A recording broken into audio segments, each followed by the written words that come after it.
A viagem de uma alma. Opa, todo mundo aqui já viajou, né? A não ser o Anthony e a Emily. Mas todo mundo aqui já viajou, já fez uma viagem. já viajaram, já se preocuparam em comprar até a passagem. Mas a minha pergunta é, para ir para o céu, o que é preciso? Para a alma viajar para o céu, o que é preciso? Quem me responde? Ser salvo. Ser salvo. Sabe? Se a pessoa não for salva, ela não vai para o céu. Então, o tema da minha mensagem é a viagem de uma alma.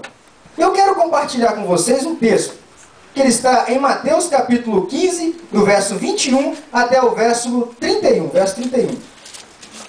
Mateus capítulo 15, verso 21 até o verso 31. Se todos acharam, peço que fique de pé em respeito à palavra. Esse texto fala sobre a mulher cananeia. E começa dizendo o seguinte: e partindo Jesus dali, foi para a parte de Tiro e de Sidom. E eis que uma mulher cananeia, que saíra daquelas cercanias, clamou, dizendo: Senhor, filho de Davi, tem misericórdia de mim, que a minha filha está miseravelmente endemoniada. Mas ele não lhe respondeu palavras. E os seus discípulos, chegando ao pé dele, rogaram-lhe, dizendo: despede-a, que vem gritando atrás de nós. E ele, respondendo, disse: eu não fui enviado senão as ovelhas perdidas da casa de Israel. Então chegou ela e adorou-o, dizendo: Senhor, socorre-me. E ele, porém, respondendo, disse: não é bom pegar no pão dos filhos e deitá-lo aos cachorrinhos.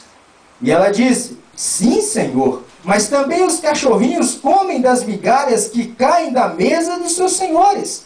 Então respondeu Jesus e disse-lhe: ó mulher, grande é a tua fé, seja isto feito para contigo como tu desejas. E desde aquela hora a sua filha ficou sã. Vamos ler só até aqui. Vamos orar. Senhor Deus e querido Pai, já temos, meu Pai, a Tua palavra lida, meu Pai, exposta nesta noite.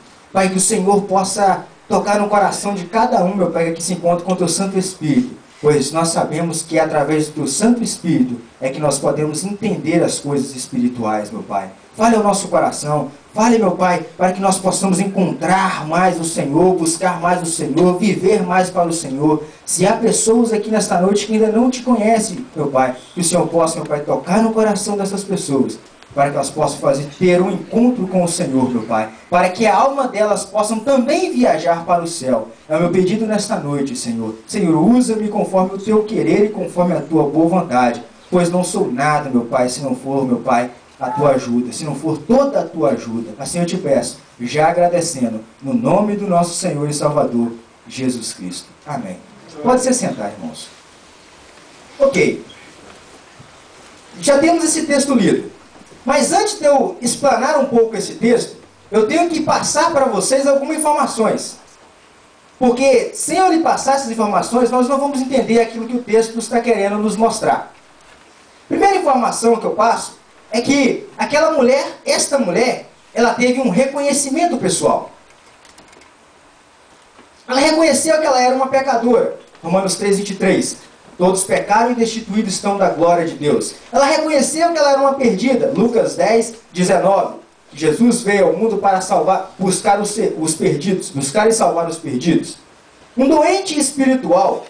Isaías capítulo 1, verso 5 e verso 6, que fala da podridão do homem.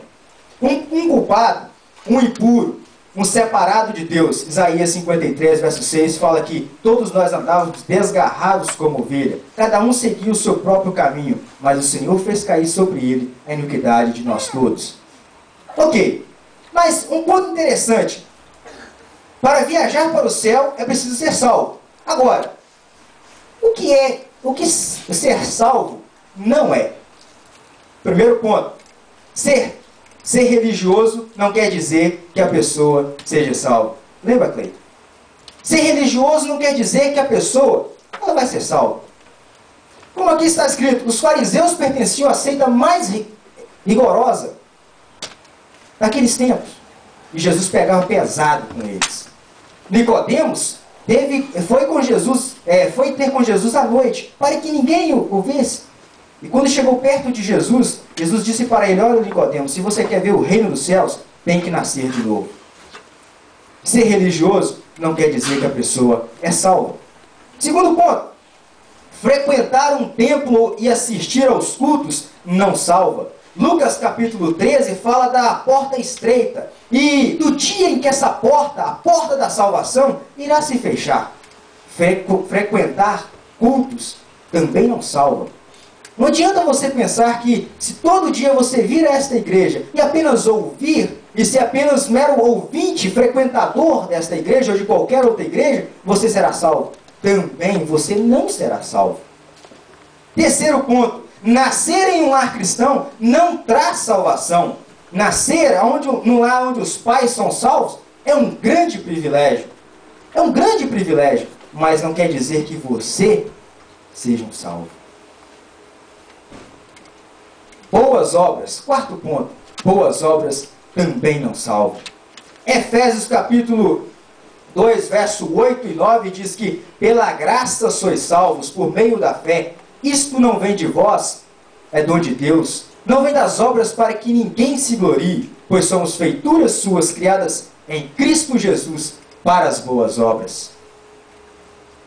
Tito, capítulo 3, verso 4 ao 7 diz o seguinte: mas quando apareceu a benignidade e o amor de Deus, nosso Salvador, para com os homens, não pelas obras de justiça que houvéssemos feito, mas segundo a sua misericórdia que nos salvou pela lavagem da regeneração e da renovação do Espírito Santo, que abundantemente Ele derramou sobre nós, por Jesus Cristo, nosso Salvador, para que, sendo justificados pela sua graça, sejamos feitos herdeiros segundo a esperança da vida eterna.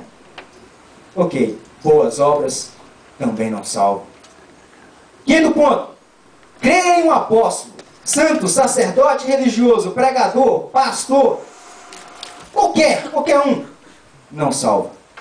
Não importa o que eu vou dizer para você, você não tem que crer em mim, você tem que crer em Jesus.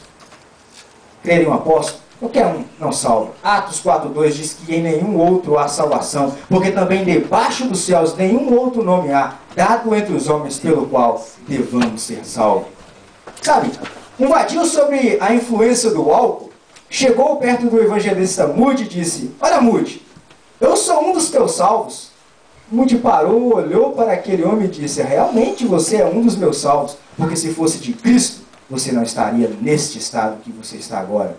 2 Coríntios capítulo 5, no verso 17, diz que quem está em Cristo, nova criatura é. As coisas velhas já se passaram e eis que tudo se fez novo. Crer em um apóstolo ou qualquer outra pessoa não salva. Sexto ponto, o batismo não salva. Marcos 16, verso 16 diz que quem crê e for batizado será salvo, mas quem não crê será condenado. A ênfase está em quê? Em crer. Atos capítulo 8, verso 26 até o 40, conta-nos a história de um eunuco que estava vindo de Jerusalém. Ele foi adorar ao Senhor, depois estava saindo de Jerusalém, e o Espírito Santo toca no coração de Filipe, para que Filipe fosse ao encontro desse eunuco. E quando Filipe chegou ao encontro do eunuco, ele parou perto da carruagem do eunuco e notou que o eunuco estava lendo a passagem bíblica, estava lendo o livro de Isaías. Então Filipe perguntou ao eunuco: você está entendendo o que você está lendo? O eunuco disse: mas como eu posso entender se ninguém me explica? O eunuco estava lendo o capítulo 53, verso 7, em diante ali de Isaías. Como eu posso entender? Foi levado como ovelha para o matadouro, mas porém não abriu a sua boca. Quem é este? De quem o profeta está falando? De si próprio ou de outros? Mas diz a palavra de Deus que o Filipe foi começando a explicar, a explanar as escrituras para ele, falando de Cristo. O eunuco depois, ao longo da sua caminhada, avistou um pouco de água e disse: o que impede de eu ser batizado? Filipe então disse: olha, é lícito se tu crês de todo o teu coração. E o que é que o eunuco disse? Eu creio que Jesus é o Filho de Deus. E logo após, ele foi batizado. primeiro.